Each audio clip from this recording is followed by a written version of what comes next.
Welcome back to the Capital Mindset, the podcast where we explore the intersection of finance, behavior, and high performance. I'm your host, Alex, and today we are tackling a subject that almost every trader and investor struggles with, the invisible enemy working against you, even when your strategy is flawless. It's a pleasure to be here, Alex. This is my favorite topic because it's the 80-20 rule in practice. People think trading is 80% technique, but in reality, it's 80% psychology.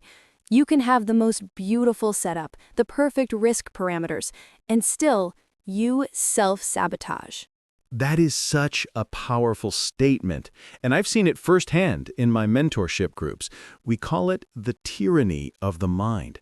Our guest today is Dr. Elias Vance, a behavioral finance expert who specializes in helping high-stakes investors and traders overcome these deep-seated mental blocks.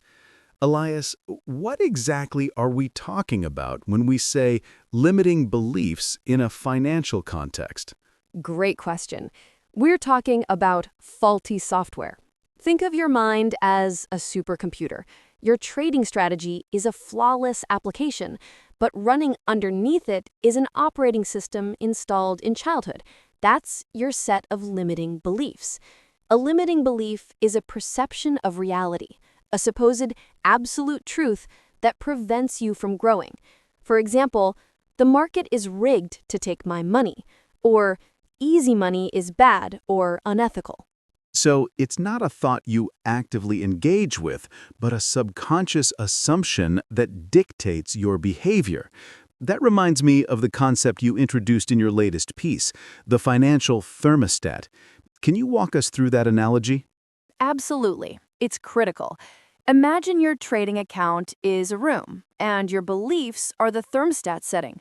Let's say your internal thermostat is subconsciously set to a maximum of, say, $50,000 in your account, because that's the level where you feel comfortable, or maybe where you always struggled before.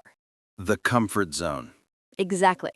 If you suddenly make a fantastic sequence of trades and your account shoots up to $70,000, your subconscious mind, that thermostat, perceives the temperature as too high. It panics. It views this excess as a threat to your established reality. What does it do? It compels you, often through emotional impulses like euphoria or greed, to make reckless decisions, overtrading, ignoring stop losses, increasing leverage until you lose the surplus and return to that miserable $50,000 comfort zone. That is such a powerful statement. And so the self-sabotage is really a reversion to the mean enforced by our own psychology, not a market failure. Precisely. And this is rooted in evolutionary biology, Alex. We are wired to seek control and avoid loss, which brings us straight to what I call the four horsemen of the trader's apocalypse, the four main categories of these beliefs. Let's break those down. I think our listeners will recognize themselves in these. What's the first one? The deepest one, beliefs about self-esteem and worthiness. This is painful. Deep down, many traders don't believe they deserve success. The symptom is fascinating.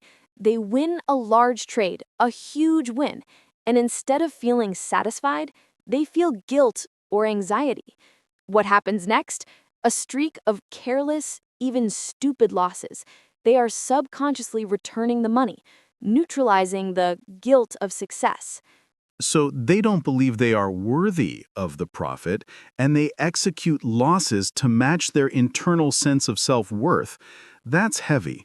What's the second horseman? Beliefs about money and hard work. We're all raised, particularly in Western culture, on the Protestant work ethic. Money is earned by the sweat of your brow. In a factory or an office, this is great. In trading, it's lethal. Because in the market, you can make a month's salary with one mouse click. That generates massive cognitive dissonance. Exactly. The brain feels it didn't justify the profit. The result is overtrading. The trader sits down and clicks, clicks, clicks. looking at 1-minute charts, searching for entries where none exist, just to feel like they are working hard enough to deserve the money. But trading isn't about effort. It's about correct decision-making and patience. The sniper waits days for one perfect shot. He doesn't shoot at everything that moves. I love the sniper analogy. It reframes the entire process from activity to precision. Now, the third one, the need for control. Beliefs about control and certainty. Evolutionarily, uncertainty meant danger. We are wired to hate it. In the market, this translates into analysis paralysis. The fallacy is, if I study enough, I will know exactly what the market will do. And then they load up every single indicator, RSI, MACD, Ichimoku. And then making a decision becomes impossible. They are seeking certainty in a game of pure probability. The truth is, as Mark Douglas said, you don't need to know what's going to happen next to make money. You need a positive expectation edge over 100 trades, not certainty on the next one. So embracing the randomness is actually the key to profitability. And finally, the fourth horseman, scarcity. Beliefs about scarcity and loss. This is the primal fear of survival. It manifests as FOMO, fear of missing out. The fear is, if I miss this opportunity, there won't be another. Which leads to chasing exhausted trends. Or, conversely, moving your stop loss. The market hits the loss level and your brain screams, no, I can't afford to lose this. It will never come back. So you move the stop loss, turning a small, manageable loss into a catastrophic one. That desperation, that fear of scarcity, is your enemy. This is powerful stuff, Elias. We've identified the enemy. Now, how do we fight it? We need to give our listeners practical, actionable tools. You advocate for a mental audit. What does that involve? We need to act like a coach, not a passive observer. You cannot change what you do not measure. The first tool is the emotional trading journal. Most people journal the technical details: entry, exit, price. I demand an emotional journal. Every time you feel intense fear, anger, doubt, or euphoria, you stop trading and write down 4 things. The 4 elements of the emotional journal. 1. The trigger. What just happened? For example, price approached my stop loss. 2. The emotion. What do I feel? For example, intense fear, not in the stomach. 3. The automatic thought. What did my mind tell me? For example, I'm a failure. I'm going to lose again. 4. The underlying belief. The aha moment. For example, being wrong is unacceptable to my identity. That links the raw feeling directly back to the psychological block. And you also use the famous 5 whys technique here. Yes, the 5 whys is brutally effective for self-psychoanalysis. Let's take a common problem. I don't respect my stop loss. Why? Because I don't want to take the loss. Why? Because if I lose, my capital goes down. Why does it hurt if it goes down? Because I feel like I'm moving backward in my goals. Why is moving backward today so serious? Because I need to prove right now that I am successful. Why? The root belief. My self-esteem depends on my immediate financial results. That is incredible. The problem was never the stop loss. It was the need for instant validation.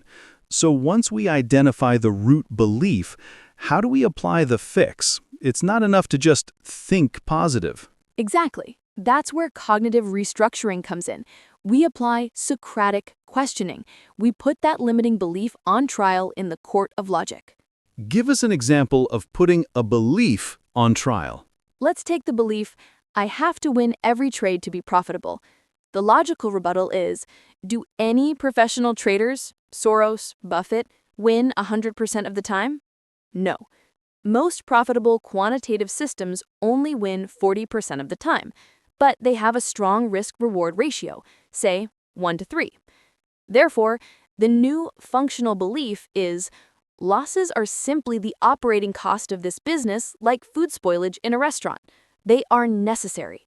That simple reframing, based on logic, is the replacement software. What about visualization? We hear Olympic athletes use it. Traders should too, but correctly. We use dissociated visualization. Don't visualize the money you're winning. Visualize the flawless execution of your plan. Visualize the price hitting your stop loss, and you feel calm because you followed the plan.